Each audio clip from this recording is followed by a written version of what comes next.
Hola a todos amigas y amigos, bienvenidos a una nueva nota en su canal de YouTube Un Venezolano Informa. Les habla Ricardo Serrano e iniciaré con esta ronda de noticias, esta ronda informativa para que tanto mis compatriotas venezolanos como todas las personas que me están oyendo, me están escuchando a través de YouTube puedan estar informados de lo que sucede en el mundo y en mi país, Venezuela, porque es de vital importancia. Arrancamos informando lo siguiente. Nicolás Maduro, el presidente de Venezuela, negocia con China un masivo préstamo de emergencia. El gobierno de Venezuela está negociando con el gobierno chino un masivo préstamo de emergencia para tratar de compensar este año el impacto de la drástica caída de los precios del petróleo, según información obtenida por la firma de análisis Inter-American Trends.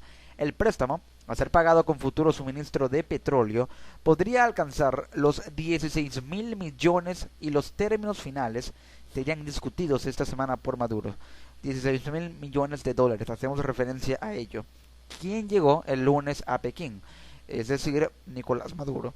Según información obtenida por Inter-American Trends de personas cercanas a las negociaciones, aún quedan por acordar algunas de las garantías que están siendo exigidas por el gobierno chino para otorgar el préstamo que el país sudamericano, es decir, Venezuela, necesita urgentemente ante el evidente colapso de sus finanzas. Y es que recordemos que Nicolás Maduro partió a una gira internacional en la que, según sus palabras, busca defender la soberanía petrolera de Venezuela, defender los precios del petróleo, para de esta forma iniciar una serie de medidas económicas basadas, y esto es una opinión muy personal, iniciar medidas económicas basadas en convenios de pago, o mejor dicho, incentivo a gobiernos aliados como estrategia para que estos inviertan en Venezuela y de esa forma se pueda generar un ingreso digamos de emergencia, como ya lo mencioné, para Venezuela y posteriormente el gobierno venezolano ir pagando esas deudas que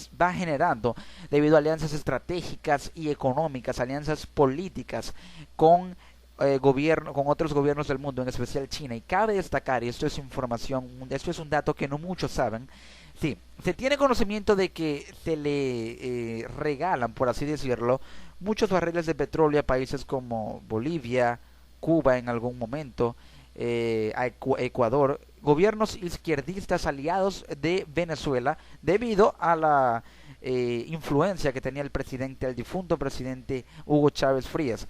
Pero cabe destacar que también a China, digamos, no se le regala, pero se está exacerbando la cantidad de petróleo que se le da a China a cambio de la inversión asiática, de la inversión de ese país en nuestro territorio para beneficiar nuestra economía. Pero lo malo es que una vez que ese ingreso llegue al país, se va a tener que compensar este convenio con el envío de, ojo, escuchen muy bien, 100.000 barriles diarios de petróleo a China. Esta es la cantidad de barriles de petróleo que se va a enviar a China para compensar el convenio de 20 millones de dólares que Nicolás Maduro anunció en acuerdos que alcanzó con el alto mando de ese país por más de 20 millones de dólares. Esto es algo realmente, una cantidad exorbitante, pero que nos da a pensar de algo muy interesante.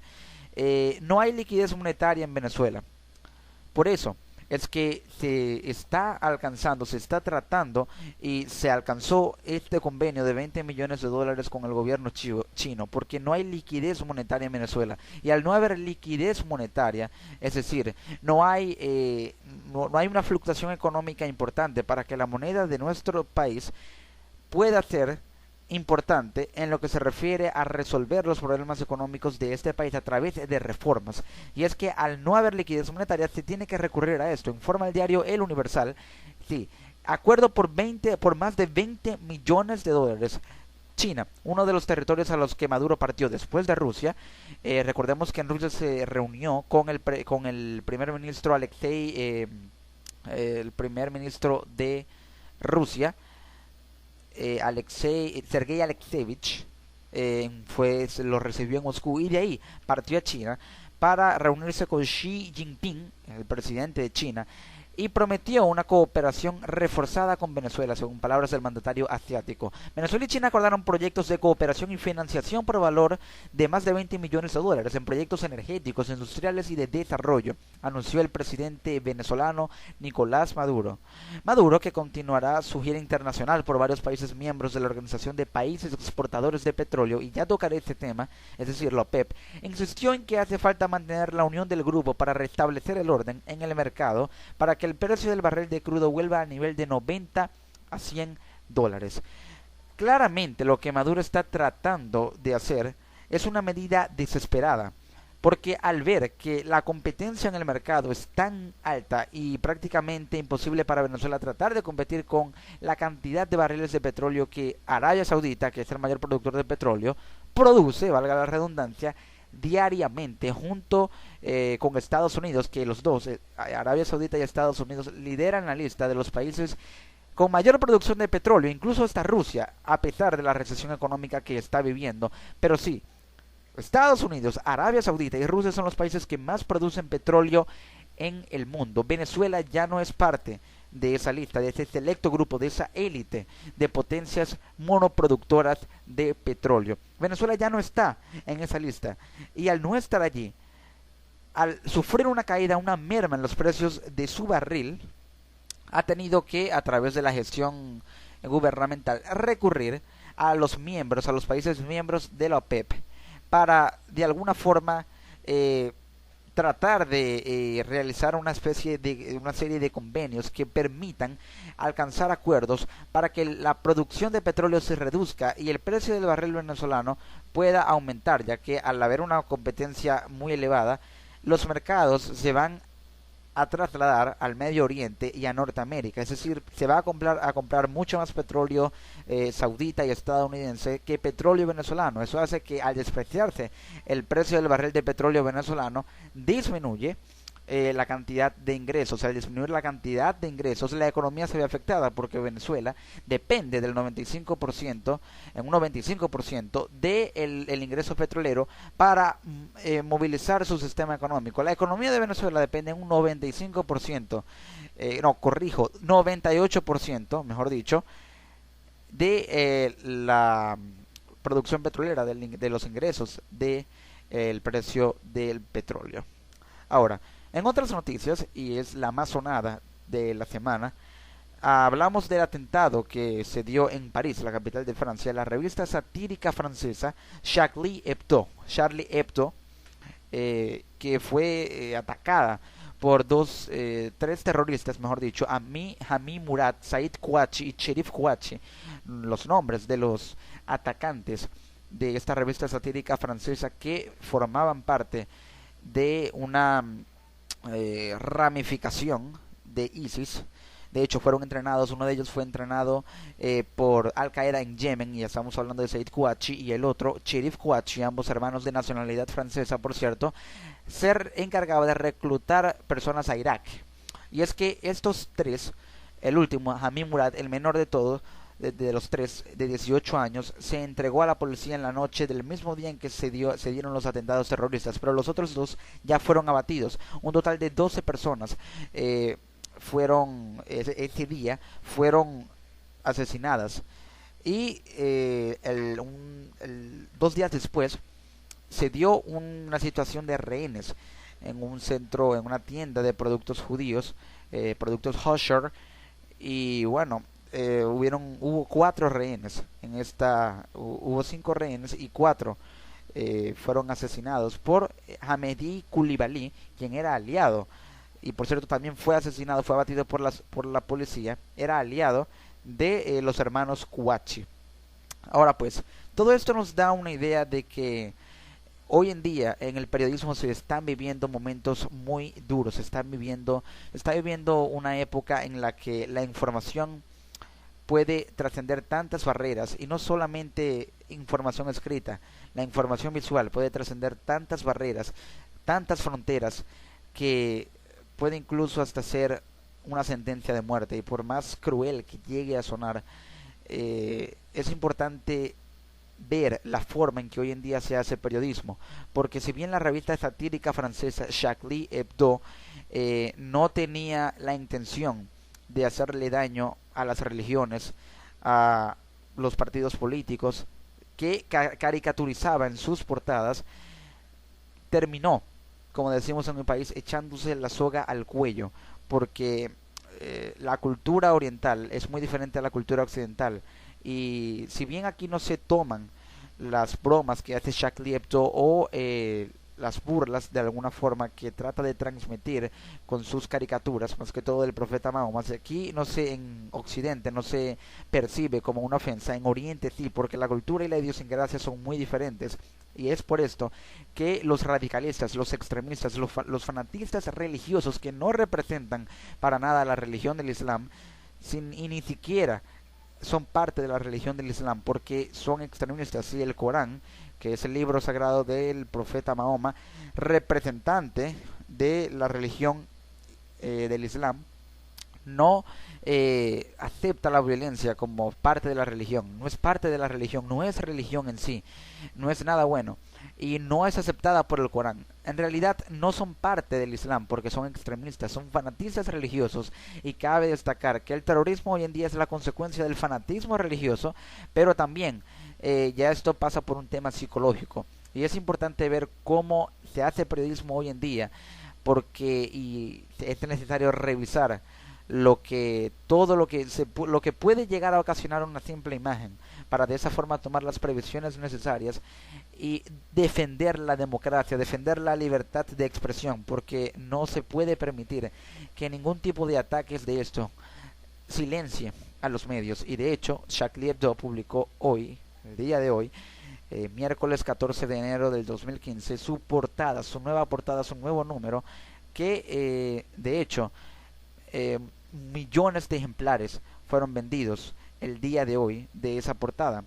Aproximadamente unos, por acá tengo el dato, 3 millones de copias, más de 3 millones de copias fueron impresas en 16 idiomas de la nueva edición de Charlie Hebdo, y se formaron colas para comprarla en diversos países del mundo, y la reacción fue muy importante, porque esto nos da una muestra de que la libertad de expresión sigue en pie, y el mejor homenaje que se le puede hacer a las víctimas de ese atentado, que fueron 4 caricaturistas y el jefe de redacción de Charlie Hebdo, el director también de la revista, Stéphane Charbonnier, fueron abatidos. El mejor homenaje que se les puede hacer es seguir haciendo el trabajo que ellos hacían muy bien, y seguir defendiendo la libertad de expresión a pesar de todas las adversidades que la vida pueda poner contra el periodismo. Que el periodismo no llegue a sucumbir, porque los periodistas somos los ojos del mundo, somos una ventana para las personas de lo que sucede en el mundo que habitamos, en el planeta que habitamos, y no podemos permitir que ningún tipo de acción violenta, que ningún tipo de acción provocadora calle, nos amordace y nos haga quedar subyugados a todo aquello que va en contra de los valores humanos, de los valores éticos, de los valores morales. Es por esto que el mejor homenaje que se les puede hacer a las víctimas es seguir haciendo el trabajo que ellos hacían, y es por eso que Je suis Charlie, yo soy Charlie, Je suis Charlie Hebdo, el hashtag que ha sido trending topic en Twitter durante varios días, y es la frase con la que se identifican todas las marchas y manifestaciones para apoyar la libertad de expresión y en homenaje a las víctimas. De hecho, en París, el día domingo, 500.000 de personas tomaron las calles de esa ciudad condenando el terrorismo. Líderes mundiales como Angela Merkel, la canciller de Alemania, David Cameron, el primer ministro británico, Mariano Rajoy, el jefe del gobierno español, presidente de España, hicieron acto de presencia en la ciudad de París. Barack Obama no asistió debido a razones y motivos de seguridad, según sus palabras, pero hoy por hoy Francia está en máxima alerta ante cualquier posibilidad de un nuevo atentado terrorista, y es que el día después, horas después, mejor dicho, de esta manifestación en París, la redacción del diario Le Soir fue evacuada por amenaza de bomba. Se cree que hay células terroristas esparcidas en Francia.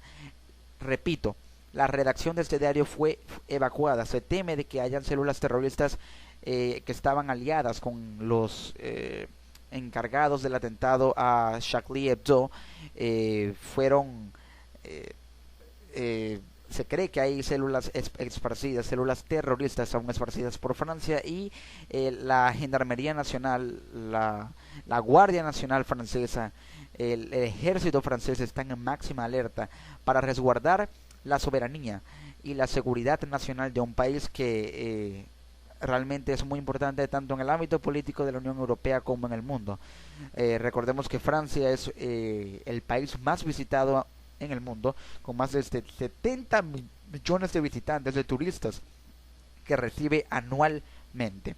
Y es por esto que se debe defender la soberanía de un país tan importante y de cualquiera, tenga o no tenga relevancia a nivel mundial, porque no se puede permitir que el terrorismo, que es hoy por hoy uno de los grandes problemas, si no el más grande problema de la humanidad, predomine la vida nacional y afecte a la vida humana en todas sus formas.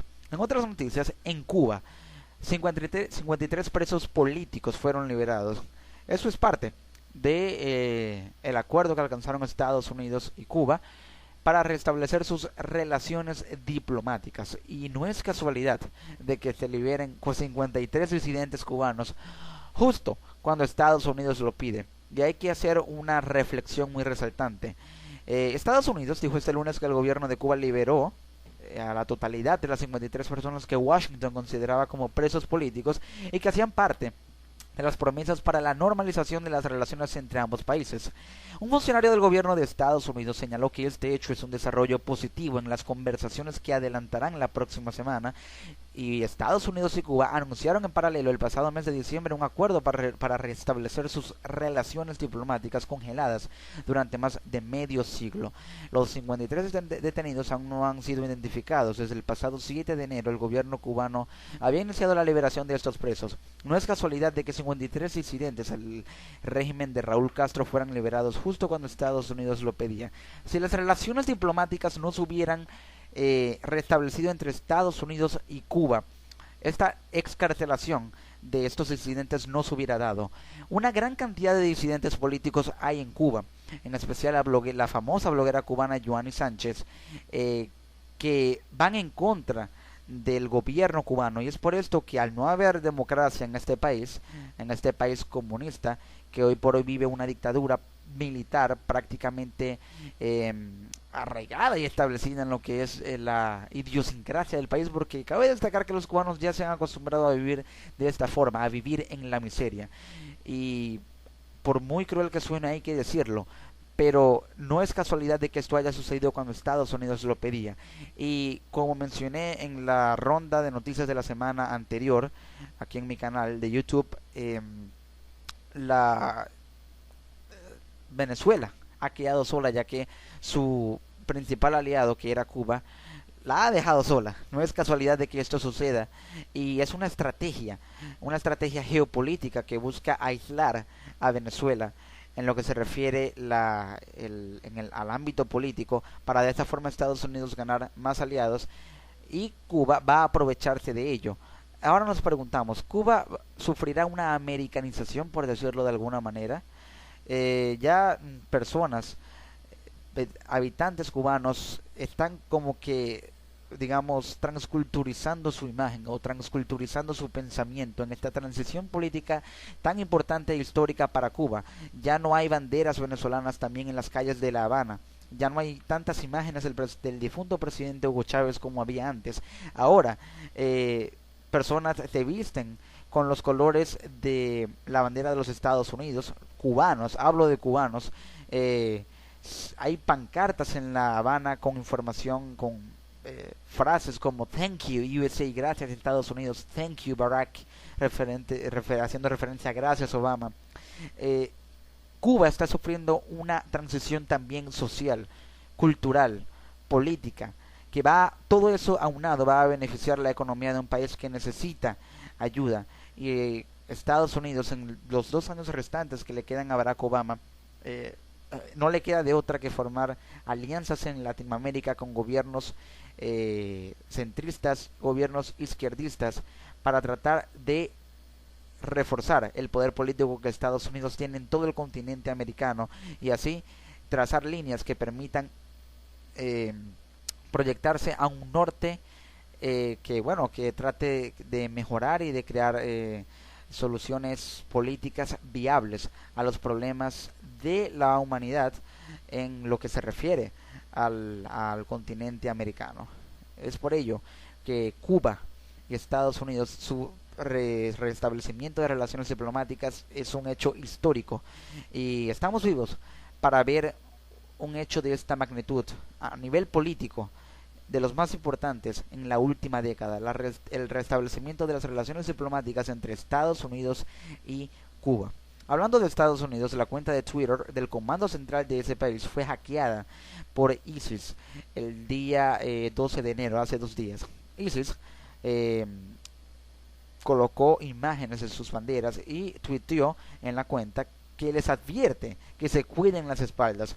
De hecho, también hoy el FBI arrestó a un hombre junto con su cómplice que eran partidarios de ISIS en Ohio, que planeaban atacar el Capitolio. Hablamos de la sede del Congreso de los Estados Unidos en Washington, D.C. Planeaban atacar el Capitolio con bombas y armas.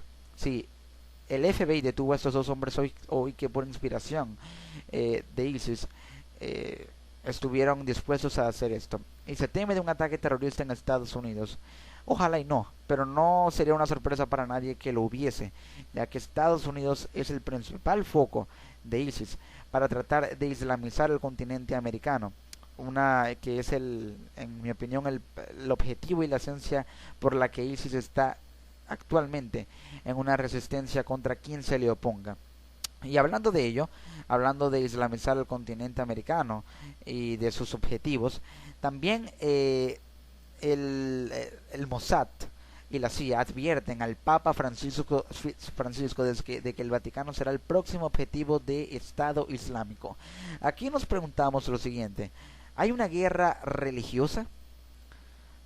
Porque si bien el Islam es una religión que de hecho es muy respetada y ha ganado terreno en la sociedad humana actualmente, el catolicismo también es de las religiones que más adeptos y seguidores tiene a nivel mundial.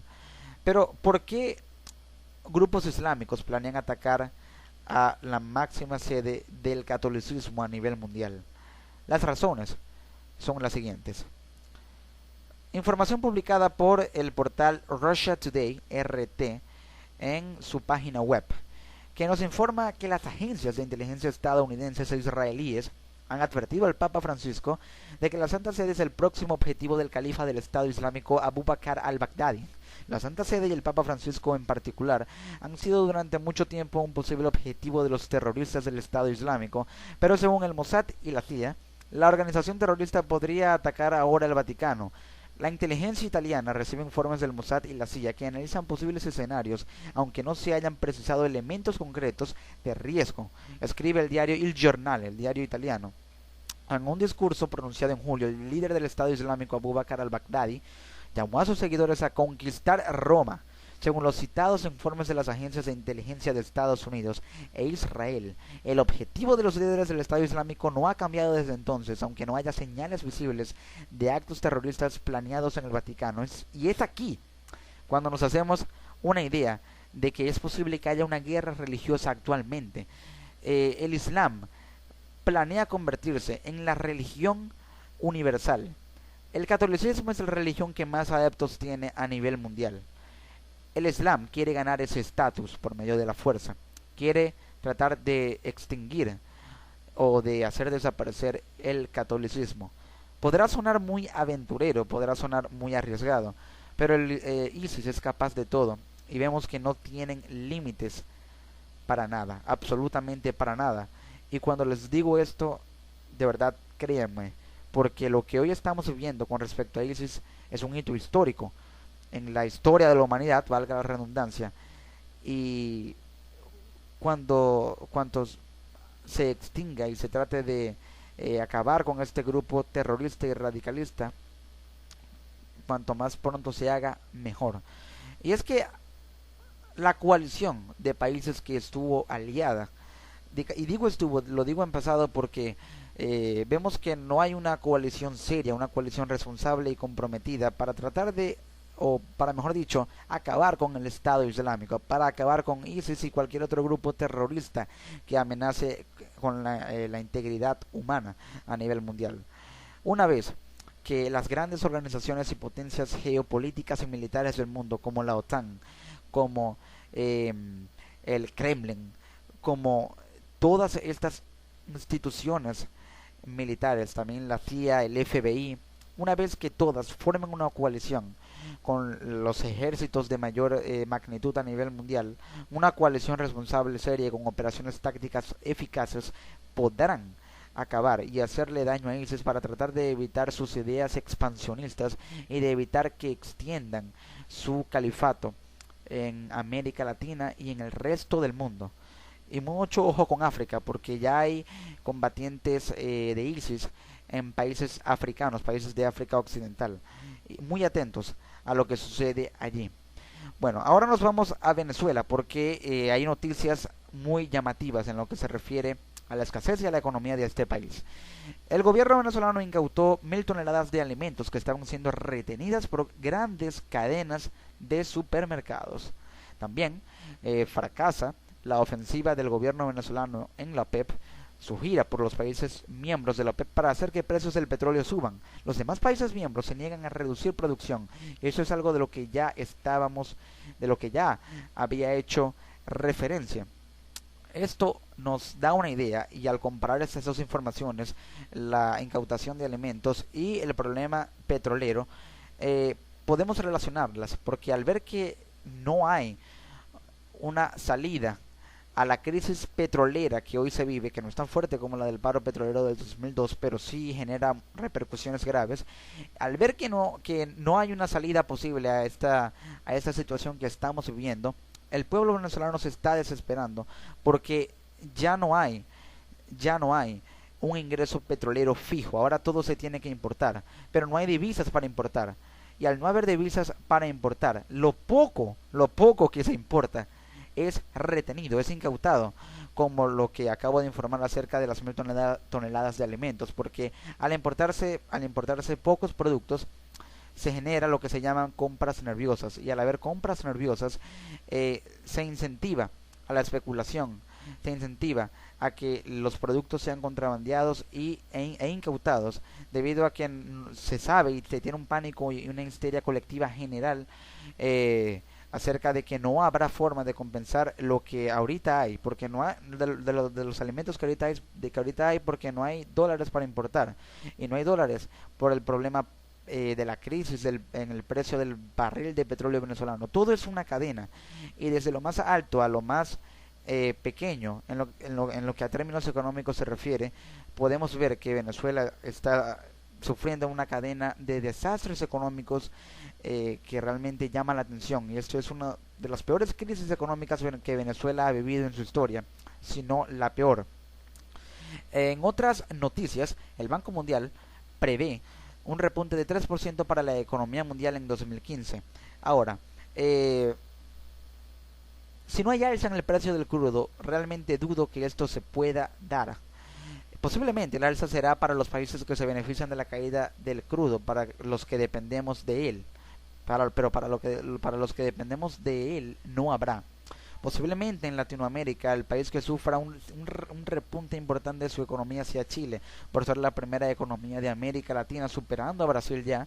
Recordemos los problemas de corrupción en Petrobras, que han disminuido también el ingreso petrolero, y eso ha afectado a la economía de Brasil. Chile hoy por hoy es la mayor economía de América Latina, y es posible que en este continente sea el único país que sufra un repunte importante en su economía, para unirse a la lista de países que sí se benefician del alza del precio del crudo, porque son potencias económicas, y este incremento en la economía mundial beneficiará a aquellos que están mejor involucrados en la OPEP, y aquellos que mejores acciones bursátiles manejan en el mercado petrolero, que es hoy por hoy lo que controla la fluctuación del mercado y la fluctuación económica, la fluctuación de divisas de las mayores economías del mundo. En lo que se refiere a política internacional, el día de hoy renunció el presidente italiano Giorgio Napolitano con 89 años por razones de edad. El FBI arrestó hoy a partidarios de ISIS en Ohio que planeaban atacar el Capitolio, como ya lo había mencionado. Japón aprobó hoy el presupuesto de defensa más alto de su historia. Y esto nos trae una duda, una pregunta a la mesa. ¿Quiere Japón reforzar su soberanía geopolítica en Asia contra China? Vemos que el ejército chino, que ha realizado importantes ensayos militares en su alianza estratégica y geopolítica con Rusia. Vemos que están tratando de crear una zona de alto impacto militar y geopolítico en Asia. Recordemos que Asia también, que Rusia también es un país asiático. ¿Acaso Japón está tratando de reforzar su soberanía para tratar también de ser parte y de hacer vida en esa alianza estratégica geopolítica para manejar y controlar militarmente el territorio asiático, que sería clave en una hipotética guerra fría? Recordemos los problemas que se han venido suscitando y las tensiones entre Rusia y Estados Unidos, que podrían y nos dan una idea de que es posible que llegue a suceder una segunda guerra fría. Hoy en Italia, el aeropuerto de Roma, Fiumicino de Roma, estuvo en alerta por la amenaza de bomba en un vuelo. Un pasajero supuestamente habría dicho que tenía una bomba con él, pero fue arrestado, los pasajeros fueron evacuados del avión y todo se dio con normalidad, no pasó nada malo, nada pasó a mayores. Al Qaeda de Yemen el día de hoy se atribuyó ataque a Charlie Hebdo, así es. Al Qaeda se hizo responsable por los ataques a la revista satírica francesa Charlie Hebdo después de que ISIS aplaudiera, y también Al Qaeda, lo que habían hecho. Lo solicitó en una transmisión radial para este grupo terrorista y extremista. Se reportó ataque en la imprenta que publicaba caricaturas de Charlie Hebdo en Alemania. Hay que recordar que la Unión Europea ha estado muy alerta, y también países importantes de Europa, y han elevado de hecho su nivel de alerta contra el terrorismo. Uno de ellos es España, que pasó del nivel 2 al nivel 3 de alerta, un punto por encima del nivel máximo de alerta, y hoy por hoy se está en vilo y con los ojos bien abiertos en contra del terrorismo a nivel mundial. En otras noticias, volvemos a Venezuela porque se han intensificado las filas en supermercados y comercios de Venezuela. El pueblo venezolano se está desesperando por la escasez. Hay realmente actos violentos en los supermercados para adquirir los productos regulados, los pocos que llegan, y bueno, no hay distribución para compensar la alta demanda, señores. Así que es importante destacar esto. Advierten del colapso de Internet en 2015 debido a un segundo extra que se añadirá en los relojes mundiales. Así es, el 2015 será un año más largo, bueno, un poco más largo que el 2014, debido a que se añadirá un segundo extra a los relojes para compensar la disminución de la velocidad de rotación de la Tierra. Este pequeño incremento de tiempo, sin embargo, podría ocasionar grandes problemas a Internet. Esto podría ser catastrófico para las plataformas de software, como ocurrió en el 2012, cuando también fue añadido un segundo. Pero en aquella ocasión muchos sitios web no comprendieron el cambio, lo que causó fallas en los sistemas e incluso la caída de servidores, informó el portal Techie News. En otras noticias, Estados Unidos emite alerta global ante el riesgo de atentados contra occidentales. Occidente hoy por hoy se encuentra también en vilo por lo que ha sucedido con respecto a estos ataques terroristas. En una semana marcada por el atentado a la sede del departamento del semanario francés Charlie Hebdo, donde murieron 12 personas, el Departamento de Estado de los Estados Unidos recomienda a los estadounidenses mantener un alto nivel de alerta y resguardar su seguridad. Las autoridades creen que hay una probabilidad más alta de ataques en represalia contra Estados Unidos y la coalición que lidera la ofensiva en Siria e Irak.